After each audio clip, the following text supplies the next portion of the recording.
Welcome to my channel where I hope to help you let your inner beauty and authenticity shine forth.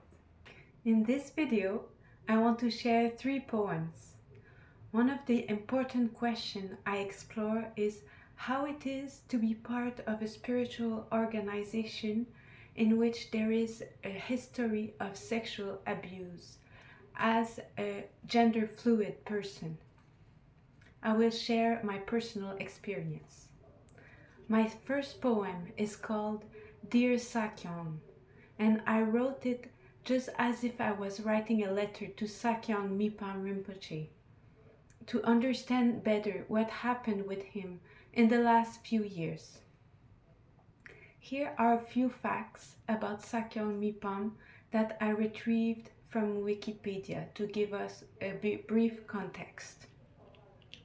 Sakyong Mipam is the son of the well-known spiritual master and teacher Chogyam Trungpa Rinpoche and the Tibetan nun Konshok Peldron.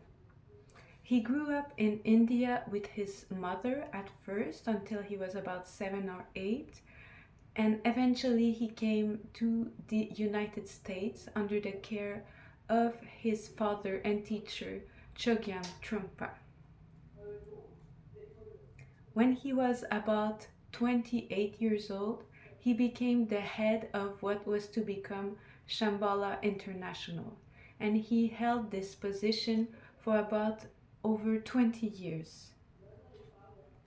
In 2018, following sexual abuse allegations against him and against other people within the organization, Sakyong Mipam decided to step back from his role as the head of the organization to leave space for an investigation.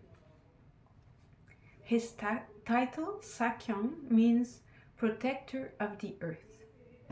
And Sakyong Mipam Rinpoche is a tulku, which means that he has been recognized as a reincarnated Lama. Now, the Sakyong is about 62 years old. He lives in Nepal with his wife and his 3 daughters. He now teaches outside of the Shambhala organization and has students internationally. Personally, I never met Sakyong Mipam in person. I came to know the Shambhala organization at the end of 2019. I'd like to give a warning. In the poem that I'm about to read, there is mention of sexual abuse and of being intoxicated. So if these subjects are sensitive to you, please take care of yourself. And maybe make sure that you don't have anything important to do after you listen to this, so you can allow space to care for you in whatever way that you need. And if you would prefer, you can also skip to the next poem in the video, and I'll write the time right here. So here is the poem. Dear Sakyong, I'm trying to make sense of what was going on. Did you try to imitate your father and to help people gain enlightenment quicker? Born in a culture of molestation and growing up with young girls in admiration, it must be hard to resist after the first kiss. I can only hear stories and read reports, and there are shameful accounts of all sorts. I don't think the girls received briberies. I don't doubt their testimonies. I often think to your students, especially those with Samaya. It seems hard to make sense of sex mixed with Dharma. You only wrote a short memo, That's all you put in the balance. I also watched a video where you teach with eloquence, with your shiny sweater and your modest demeanor. You thrived and you fend. You're a legend. So much riches, so many bitches. What a life! You even have a lovely wife. You are the king of so many. For some, your scandal is agony, surrounded by mistresses, and now by princesses. I think you learn and you grow. You're becoming soft as a dough. But how can I really know? I'm looking through a dirty window. With one hand, you are politically correct, and with the other hand, you wreck. You go all in and all out. Is this the middle way with Shambhala swag, may I ask?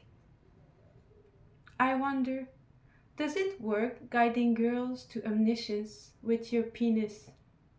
Did you expect a crisis? Is this flow of disillusion a teaching on impermanence and samsaric confusion? Is your bad reputation a worry? What are you thinking about in your hideaway? Are you crying? Are you chuckling away?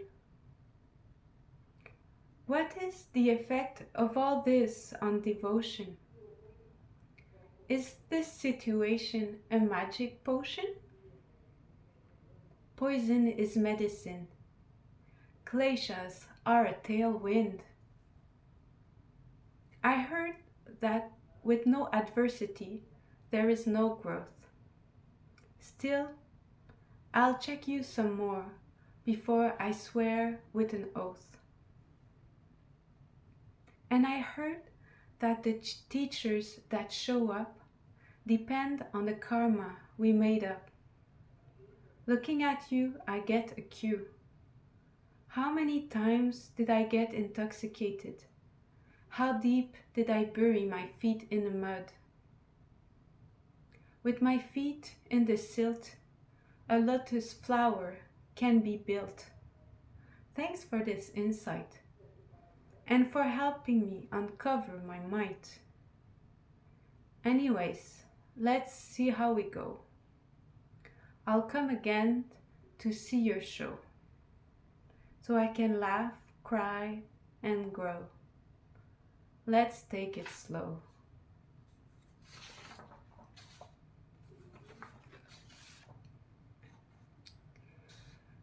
Early on, as I started to become a regular in my Shambhala Centre's group meditation, there were discussions about dissociating from Shambhala International because of the sexual abuse allegations. I was curious to know what happened.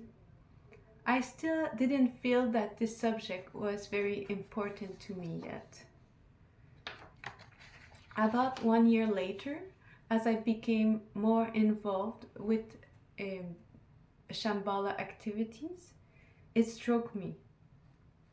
Was I becoming involved with an organization that I would be ashamed of if I knew a bit more what happened?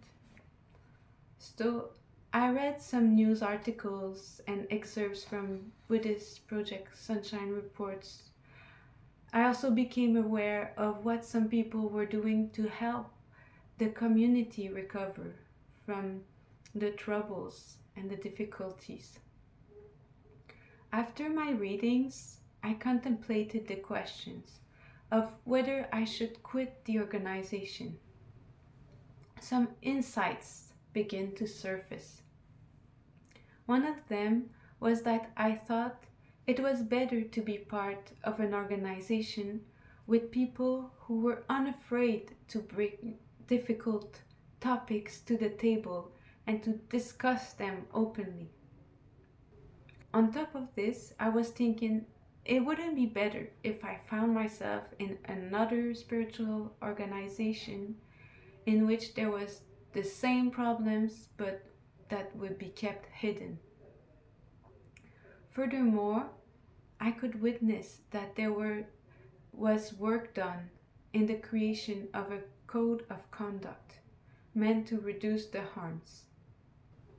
Personally, I hadn't witnessed any abuse or felt awkward, fortunately. Another insight I had was a little bit more difficult to accept, and it was also transformative. My history of drunken evenings and sexual relationships in my 20s came back clearly to memory. I don't think what I did was exactly sexual abuse, but I definitely used other people selfishly for my own pleasure. I uncovered the lost memories and found out that I had been living in denial, thinking I was a good girl with a clean slate. So, past the initial moment of surprise and shame, this discovery helped me to develop a more balanced and compassionate outlook on things.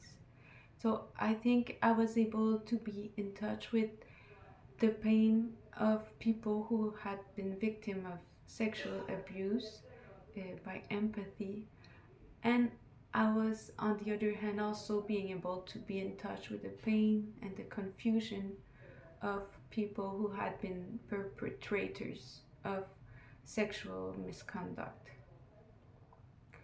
So with these two insights in my pocket, I felt like treading further on the Shambhala path and continuing my contemplation.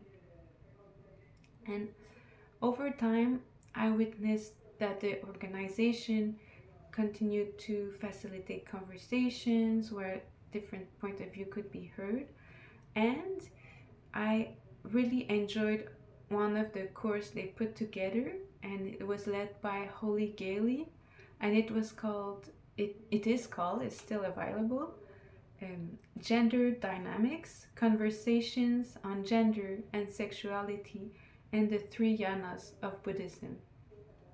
So in this course, it covers in many ways how sexism seeps into Buddhism, and also how the gender binaries are sometimes challenged within Buddhist history. And there's so much to say about this class. I could probably do another video only on this. It's so interesting. And I slowly read all of the Buddhist Project Sunshine's reports, and my emotions ranged from anger, fear, rage, sadness, confusion, and discouragement. Finally, I'm glad I experienced these emotions.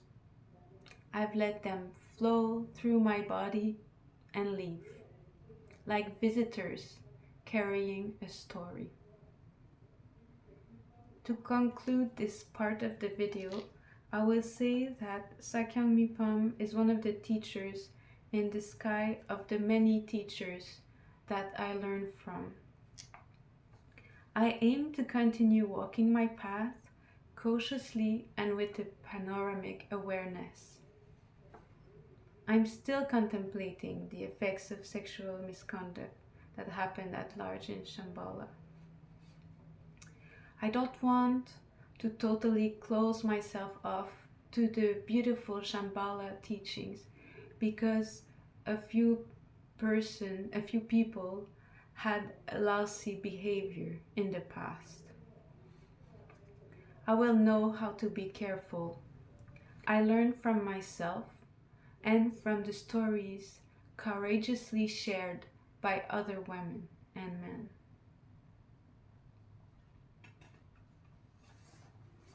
Now I'm going to say a short few words about my next poem. Even if the Dharma path is anything but a race, I find myself becoming so passionate about completely understanding the truth and helping all sentient beings.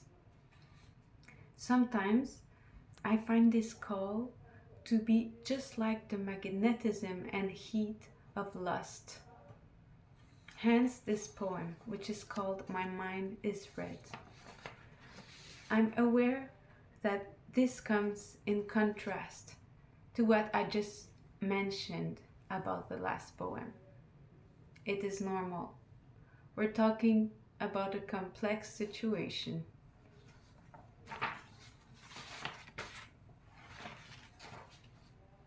My mind is red. My foot is hovering over the gas pedal, longing to pounce. I gravitate close to the burning pit of the Guru, a stupid moth at midnight. Heart racing by the cliff, dangerous ambition, steaming passion. My mind is red, my hands are clammy, my heart is bleeding.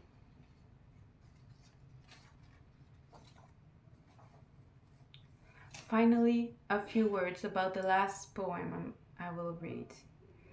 I'm definitely not so close to entering the Vajrayana path of Buddhism. First, I need to go preparing for the Bodhisattva vow and taking the Bodhisattva vow and then spending some time training as a Bodhisattva before I can think of entering this path. Still, it doesn't stop me thinking about it.